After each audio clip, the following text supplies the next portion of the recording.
My dear brothers and sisters in Christ, we are in this Jubilee year, and the theme given by Pope Francis of revered memory for this Jubilee year is Hope Does Not Disappoint. And today, as we celebrate the Jubilee of the suffering, we are reminded about the importance of hope. When we pass through the crucible of suffering, we need to be pilgrims of hope. And those of us who care and accompany the sick and the suffering are called to be witnesses of hope. In the 19th century in Belgium, there was a young man called Damien the First. And this young man received a call to become a priest. And after he became a priest, he heard within himself the call of Jesus to be a missionary priest. And he opted to go to the Hawaii Islands in the Pacific. And as Damien was exercising his missionary ministry, he came to know that there was an island called Molokai, which was at that time called the Island of Death. And why was this island in the Pacific given this name, such a cruel name, Island of Death? Because at that time in the 19th century, leprosy was not only a contagious sickness, it was a deadly sickness.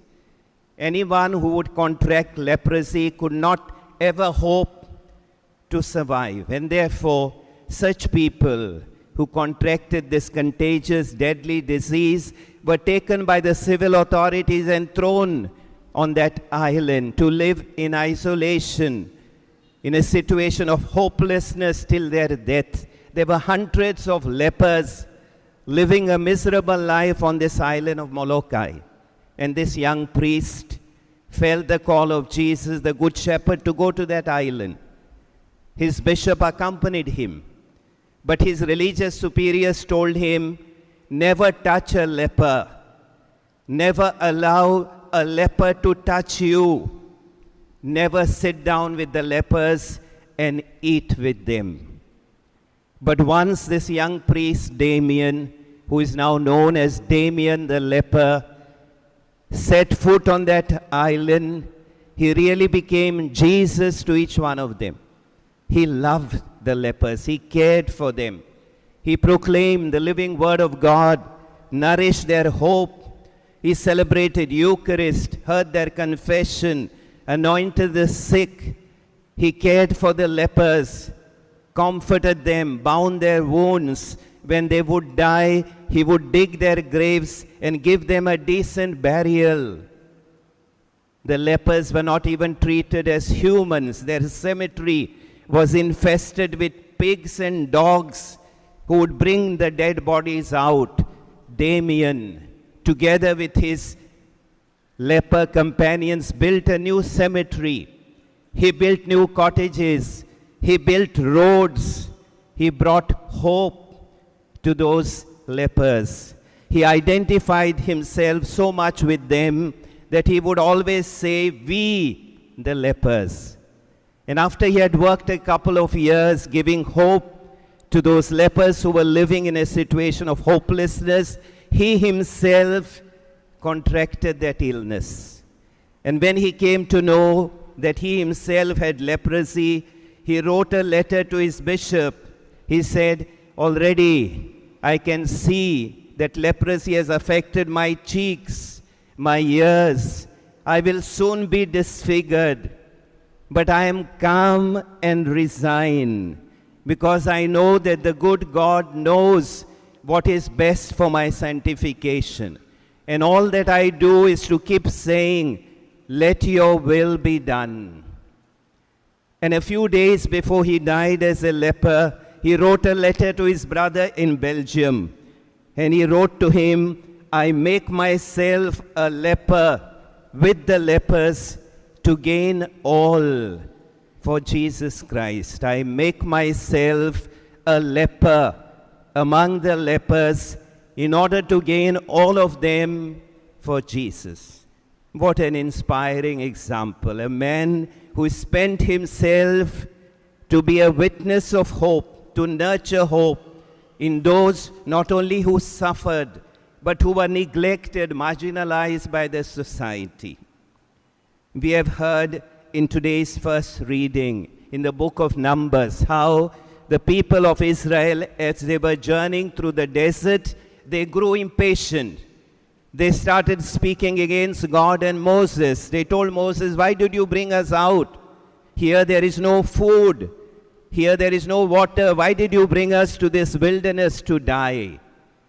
And God punished them with poisonous serpents. The moment a serpent would bite them, the person would die immediately. So they realized their mistake. They rushed to Moses and says, "We have made a mistake. We have sinned against God and against you. Please intercede for us." And Moses goes to God and says, "Have mercy on your people." And God tells Moses, "Make a serpent, a fiery serpent, put on a pole or on a standard. If anybody is bitten, let the person look up at that bronze serpent and the person will survive." The bronze serpent was the symbol of Jesus, who would be lifted up on a pole in order to give us life and life eternal. And that's why St. Paul in the second reading speaks to us about Jesus, who died on the cross in order to give us life, in order to give us hope, even in the midst of sufferings.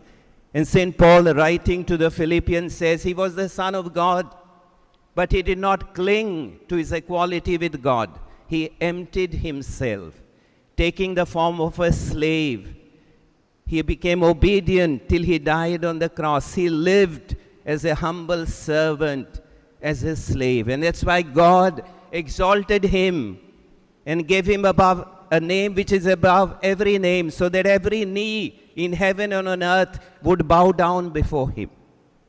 And we have heard in today's gospel how Jesus was talking to Nicodemus, and he tells him, nobody can speak about heaven unless someone who has lived in heaven and has come down from heaven. And he said, just as the serpent was lifted up by Moses, the Son of Man has to be lifted up on the cross so that he may give life to everyone. He says, God loved the world so much that he sent his only beloved Son, so that all those who believe in him would have eternal life, life in fullness. He says, God did not send his Son to condemn the world, but to save the world. My dear brothers and sisters, Jesus saved us through his death on the cross. And therefore, cross and all the sufferings which symbolize the cross must become for us a sign of love. The cross is for us a sign of love. In fact, for the Jews, the cross was a sign of punishment.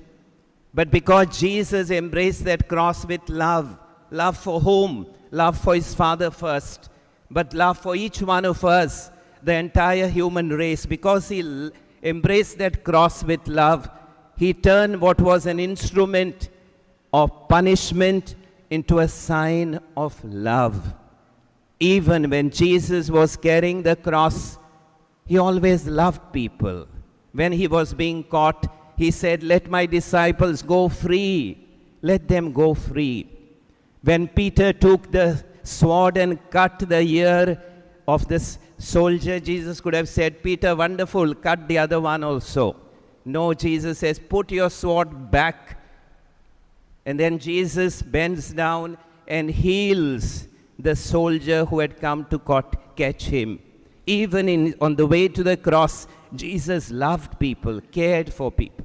When those women of Jerusalem were weeping, Jesus told them, don't cry for me, cry for your own children. And finally, when he was dying on the cross, he had one more treasure, his mother. He looks at John, and in John he looks at you and me, each one of his disciples, who would live till the end of the world, and says, this is your mother. I give this treasure, my mother, to you, thereby showing that we too must embrace the cross with that same love which Jesus had. We must help those who are suffering with love, with care, to give them strength to embrace their cross with love. Secondly, the cross is for us, disciples of Jesus, a sign of redemption. For the Jews, it was a sign of shame. But Jesus embraced it as a sign of victory. The writer to the letter of the Hebrews says, although he was a son, he learnt obedience through his suffering.